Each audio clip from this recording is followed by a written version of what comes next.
ಆದಾಯಕ್ಕೂ ಮೀರಿ ಆಸ್ತಿ ಗಳಿಕೆ ಪ್ರಕರಣದಲ್ಲಿ ಡಿಸಿಎಂ ಡಿಕೆ ಶಿವಕುಮಾರ್ಗೆ ಶಾಕ್ ನೀಡೋದಕ್ಕೆ ಸಿಬಿಐ ತನಿಖೆಯನ್ನ ಚುರುಕುಗೊಳಿಸಿದೆ. ಕೇರಳದ ಖಾಸಗಿ ಚಾನೆಲ್ಗೆ ನೋಟಿಸ್ ಅನ್ನು ಕೊಟ್ಟಿದೆ. ಹಾಗಾದರೆ ಇದಕ್ಕೆ ಡಿಸಿಎಂ ಡಿಕೆ ಶಿವಕುಮಾರ್ ಏನು ಹೇಳಿದ್ದಾರೆ ಅನ್ನೋದನ್ನ ನೋಡ್ಕೊಂಬರೋಣ ಬನ್ನಿ.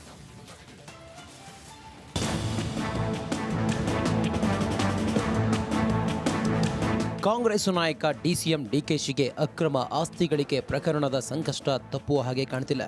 ಒಂದ್ ಕಡೆ ಪ್ರಕರಣವನ್ನ ಕೈಬಿಡಲು ಕಾಂಗ್ರೆಸ್ ಸರ್ಕಾರ ಪ್ಲಾನ್ ಮಾಡುತ್ತಿದ್ರೆ, ಮತ್ತೊಂದೆಡೆ ಸಿಬಿಐ ಕೂಡ ತನಿಖೆ ಚುರುಕುಗೊಳಿಸುತ್ತಿದೆ. ಡಿಕೆಶಿ ಹೂಡಿಕೆ ಮಾಡಿರುವ ಕೇರಳದ ಜೈ ಹಿಂದ್ ಖಾಸಗಿ ಚಾನೆಲ್ಗೆ ನೋಟಿಸ್ ನೀಡಿದೆ.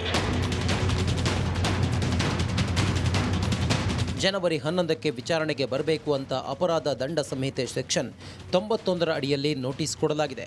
ಅಷ್ಟೇ ಅಲ್ಲ, ಡಿಕೆ ಶಿವಕುಮಾರ್ ಪತ್ನಿ ಉಷಾ ಹೂಡಿಕೆ ಮಾಡಿದ ಮಾಹಿತಿ ಇದ್ದು ಲಾಭಾಂಶ, ಷೇರು ವಹಿವಾಟು ಮಾಹಿತಿ ನೀಡಲು ಸೂಚನೆ ನೀಡಿದೆ. ಜೈ ಹಿಂದ್ ಚಾನೆಲ್ಗೆ ನೋಟಿಸ್ ಯಾಕೆ? ಜೈ ಹಿಂದ್ ಚಾನೆಲ್ನಲ್ಲಿ ಡಿಕೆಶಿ ಹಾಗೂ ಕುಟುಂಬಸ್ಥರಿಂದ ಹೂಡಿಕೆ.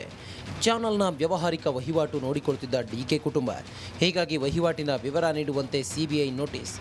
ಅಪರಾಧ ದಂಡ ಸಂಹಿತೆ ಸೆಕ್ಷನ್ 91 ಅಡಿಯಲ್ಲಿ ನೋಟಿಸ್. ಡಿಕೆ ಶಿವಕುಮಾರ್ ಪತ್ನಿ ಉಷಾ ಹೂಡಿಕೆ ಮಾಡಿದ ಮಾಹಿತಿ, ಲಾಭಾಂಶ, ಷೇರು ವಹಿವಾಟು ಮಾಹಿತಿ ನೀಡಲು ಸೂಚನೆ.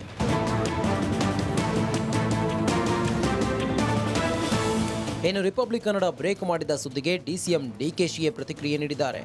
ನನ್ನ ಸಂಸ್ಥೆಗೆ ಸಿಬಿಐ ನೋಟಿಸ್ ಬಂದಿದೆ, ನನ್ನ ಮಕ್ಕಳು ಹೆಂಡತಿಗೆ ನೋಟಿಸ್ ಕೊಟ್ಟಿದ್ದಾರೆ, ಆಮೇಲೆ ನನ್ನ ಹತ್ತಿರ ಬರ್ತಾರೆ ಅಂತ ಡಿಸಿಎಂ ಡಿಕೆಶಿ ಹೇಳಿದ್ದಾರೆ. ನಾನು ಸಂಸ್ಥೆಯಲ್ಲೇನು ನನ್ನ ಯಾವುದೋ ಒಂದು ಪಾರ್ಟ್ನರ್ಶಿಪ್ ಫರ್ಮ್ ಇದೆ, ನಾನೇ ಅದಕ್ಕೆ ಮುಖ್ಯಸ್ಥ. ಅಲ್ಲಿಗೆ ಕೂಡ ಬಂದಿದೆ. ನನ್ನ ಮಕ್ಕಳದೆಲ್ಲ ಕೇಳ್ತಾ ಇದ್ದಾರೆ.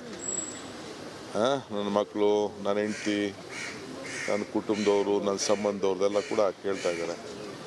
ನಮ್ಮೂರು, ನಮ್ಮ ಯಾವ್ದಾದ್ರು ಸೊಸೈಟಿಗೆ ಡೈರೆಕ್ಟರ್ ಆಗಿದ್ದರೆ ಅವ್ರಿಗೆಲ್ಲ ಎಲ್ಲರೂ ಕೂಡ ಕೇಳ್ತಾ ಇದ್ದಾರೆ ಸಿಬಿಐನವರು. ಲೋಕಸಭಾ ಚುನಾವಣೆ ಹತ್ರ ಆಗ್ತಾ ಇದೆ. ಈ ಹೊತ್ತಲ್ಲಿ ಡಿಕೆಶಿ ಒಡೆತನದ ಚಾನೆಲ್ಗೆ ಸಿಬಿಐ ನೋಟಿಸ್ ನೀಡಿದ್ದು, ಇದು ಮುಂದೆ ಯಾವ ರೀತಿ ಪರಿಣಾಮ ಬೀರುತ್ತೆ ಅನ್ನೋದನ್ನ ಕಾದು ನೋಡಬೇಕಿದೆ.